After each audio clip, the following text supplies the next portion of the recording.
ئەو بۆمبانەی حکوومەتی هەرێم بە تورکیای دەبەخشن.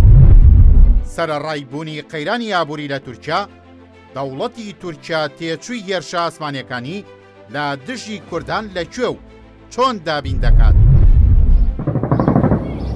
ڕۆژانە فڕۆکەی جەنگی تورکیا لە چیای ئاسۆسی باشووری کوردستانەوە هەتا ئەفرین خاچی کوردستان بۆردومان دەکەن و هاوڵاتیان شەهید دەکەن و زیانی مادی و ژینگەیی دەگەێنە ماڵ و سامانی کوردان.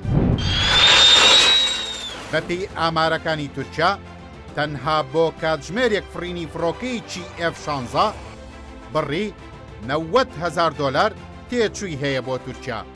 هەر فڕۆکەیەکی F-16 بڕی $65,000 تێچووی ئەو بۆمب و موشەکانێتی کە لەگەڵ خۆیدا هەڵی دەگرێت.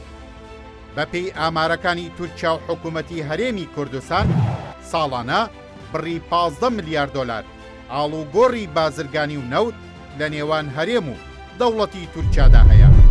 هەروەها تورکیا $120 میلیۆن لە ساڵێکدا بە فرۆشتنی کارەبا بە هەرێمی کوردستان پارەی دەست دەکەوێت.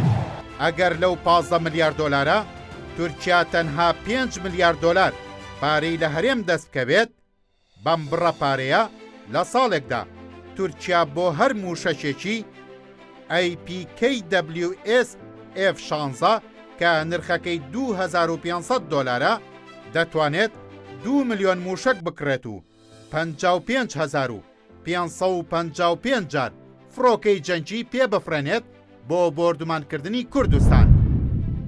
تەنها بە پارەی کارەبای هەرێم لە ساڵێکدا کە لە تورکیای دەکرێت، دەوڵەتی تورکیا دەتوانێت 48,000 موشەکی پێ بکرێت. بەم بڕە پارەیە تورکیا دەتوانێت 1,333 جار فڕۆکەی جەنگی پێ بفرێنێت و کوردستانی پێ بۆردومان بکات.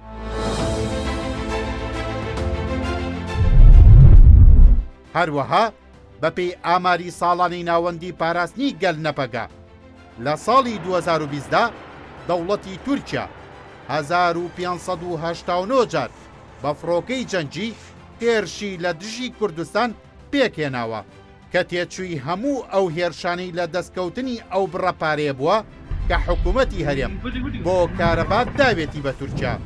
بەم پێیەش دەوڵەتی تورکیا سەرجەم تێچووی شەڕەکانی و کوشتن و کۆمەڵ کوژیەکانی کە بەسەر گەلی کورددا دەیهێنێت لەسەر داهاتی هەرێمی کوردستان قەرەبووی دەکاتەوە و پارەکانی حکوومەتی هەرێمی کوردستان دەبنە بۆمب و موشک و بەسەر کورداندا دەبارێنرێن.